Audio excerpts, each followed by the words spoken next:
Again, good morning to everyone. So basically, we're now on our 6 week. So our learning outcomes for this day are the following. So differentiate the concept of self according to the Western thought against Eastern or Oriental perspective, and explain the concept of self as found in Asian thoughts. So Confucianism. So basically, Confucianism can be seen as a code of ethical conduct of how should properly act according to their relationship with other people. Thus, it is also focused on having a harmonious social life. Again nga pala, if you find me very fast when it comes to discussion, let me know para at least mabalikan natin yung mga slides. So, aside from Confucianism, so additional info. So Confucianism is basically an ancient belief system which focuses on personal ethics and morality. So it was founded by Confucius, although most of his literatures, writings, or philosophies are carried on by Mencius, or for on some literature, Menke. So he is a best known Confucian philosopher after ni Confucius. So I think you are familiar a bit with Confucius about his golden rule na do not do unto others what you would not want others do unto you. So one of the golden rules proposed by Confucius. And then to Confucius, family is very important as a group. That is why one of the Confucian ethics is the devotion to family. And Confucius believed that people are essentially good.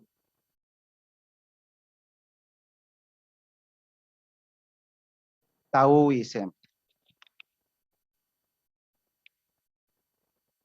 So is the living in the way of the Tao or universe.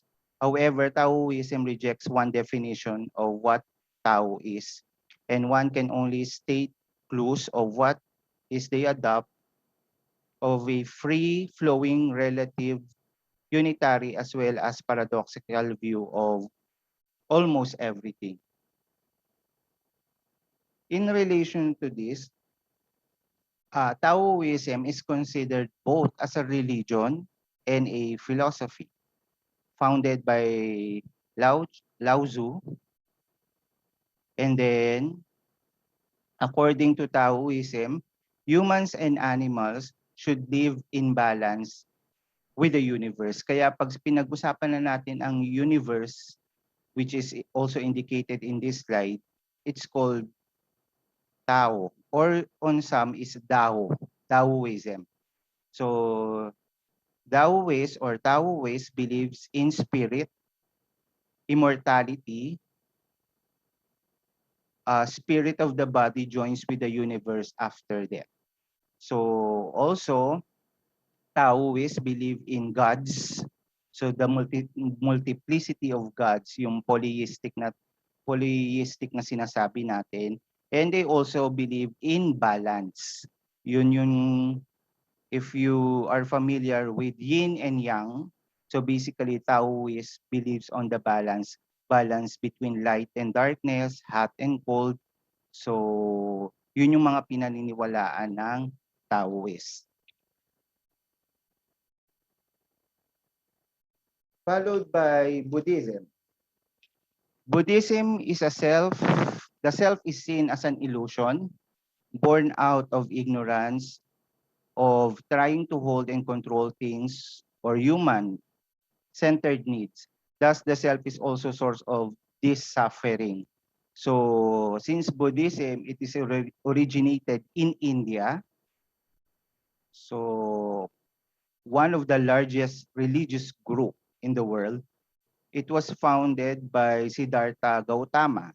And Buddhists believe that human life is one of suffering, and meditation, spiritual and physical labor, and good behavior are the ways to achieve enlightenment or nirvana. Pag pinag-usapan na ang nirvana, it refers to enlightenment. And also, human life is a cycle of death and rebirth. Kaya naniniwala ang mga Buddhists sa reincarnation. So, Siddhartha Gautama achieved nirvana, the state of enlightenment, through deep meditation underneath the Bodhi tree or the tree of awakening. So another discussion about Buddhists are the Four Noble Truths. So one is the suffering, is the dukkha. So everyone in life is suffering in one way or another. So lahat daw tayo nagsasuffer, which is part of the whole existence ng Buddhism. Number two, origin of suffering or samudaya.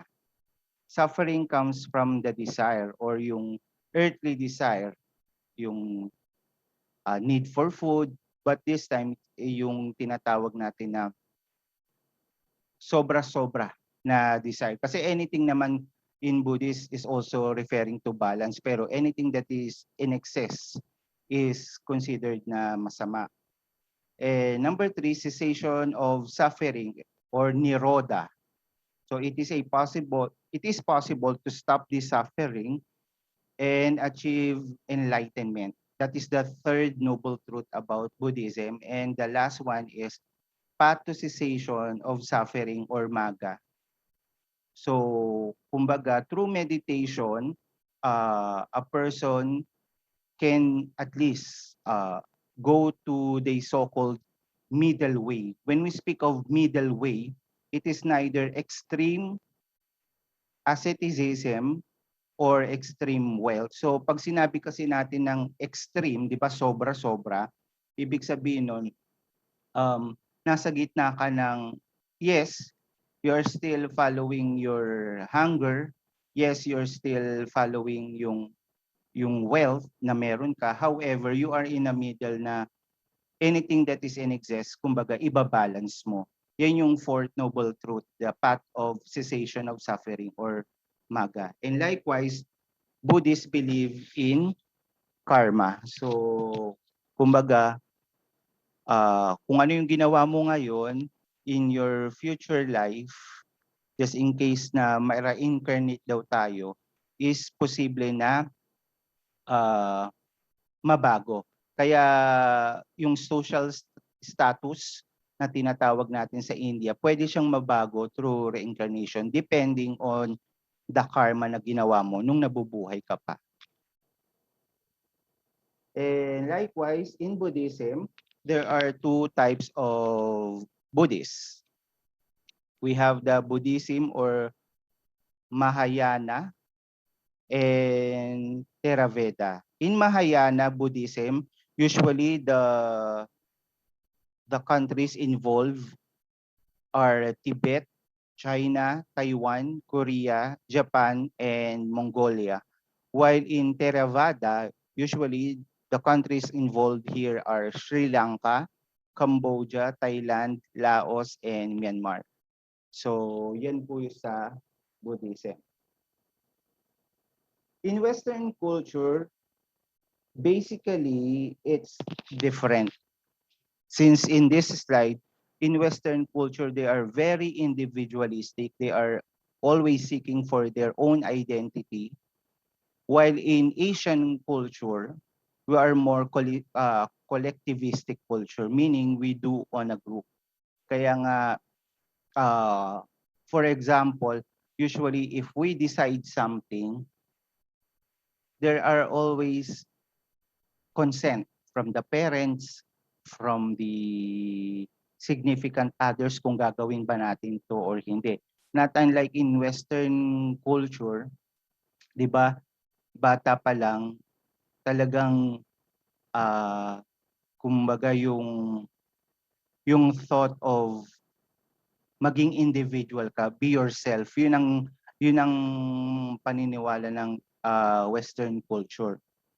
And likewise, 'di ba sa bata pa lang talagang tinuturuan na how to protect themselves, na tumawag sa 911 and all that. Not unlike in Asian group, including Philippines, very collectivistic tayo or group oriented tayo, na hindi tayo makapag-decide ng isang bagay without reference to parents, significant others, lalo na sa yung blood relation na tinatawag natin.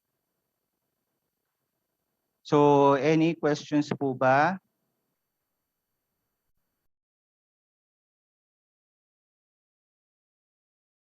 Westerns are very competitive, kaya nga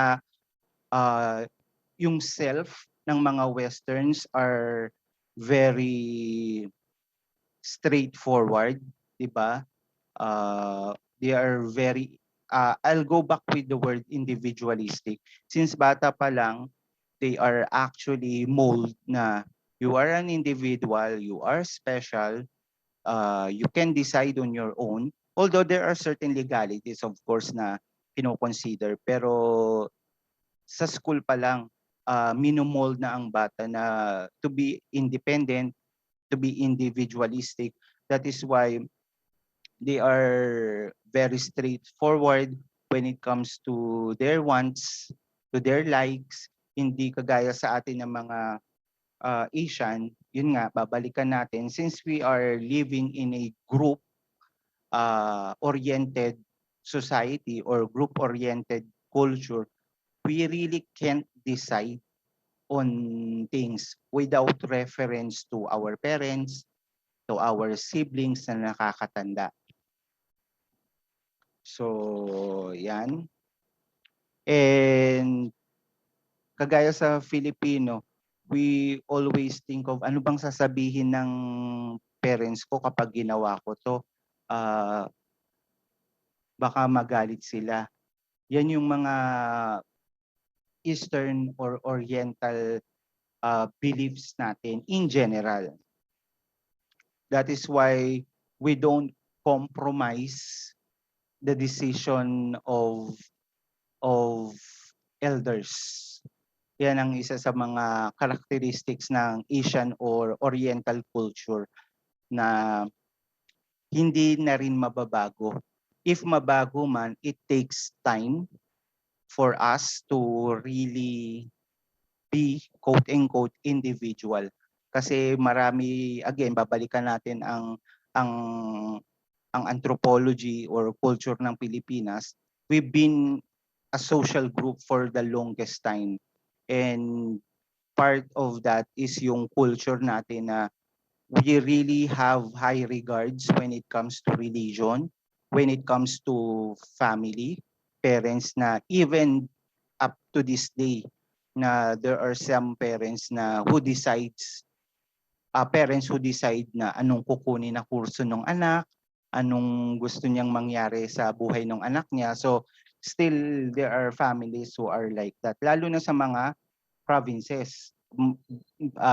Strict pa yung parents when it comes to decision making.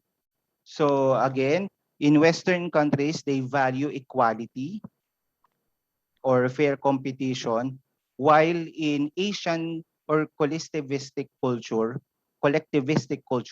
we value harmonious relationship. Ayaw natin na may makakaaway, ayaw natin sumama yung loob ng parents natin sa atin, ng mga kapatid natin. So that's how our ego, being an Asian country, are molded. So, yan po. Which I have discussed. And likewise, in addition to this, napansin ko lang when I used to work not used to work, pero I have colleagues who are working in call center. Americans or Western country, they don't like to be called boss. They usually first name basis sila. Kunyari, John, miski boss mo siya, you call him John. or or Andrea, not unlike in Asian country, we value the position na ang tawag natin sir, ma'am, boss. So kasi inaano nga natin, we do respect the hierarchy, and likewise yung tinatawag natin na tenure or tagal niya sa trabaho. Yan. So yan. So again, just to sum up, the philosophy of Eastern are universal, meaning we do on group, soul and intellect, interrelated or oneness, harmony and unified, and adapt to external change. While in Western philosophy, in terms of developing the self, they are very individualistic, accumulation of knowledge, separate parts from the whole, master and control reality apart from within. Kaya rin ang mga tayo sa mga Eastern, such as Philippines, we are so-called non-dualistic, meaning non-dualistic meaning we do not decide in terms of the way we think, but more of we also consider the emotion. Not unlike kay Western country, they are they can separate. Kunyari, pag nagalit yung boss mo, yung mga Amerikano, galit siya kasi mali yung ginawa mo. Pero hindi siya galit personal. Not unlike kasi sa Eastern, na paghahalo yung trabaho tsaka yung emosyon. Yun din ang isa sa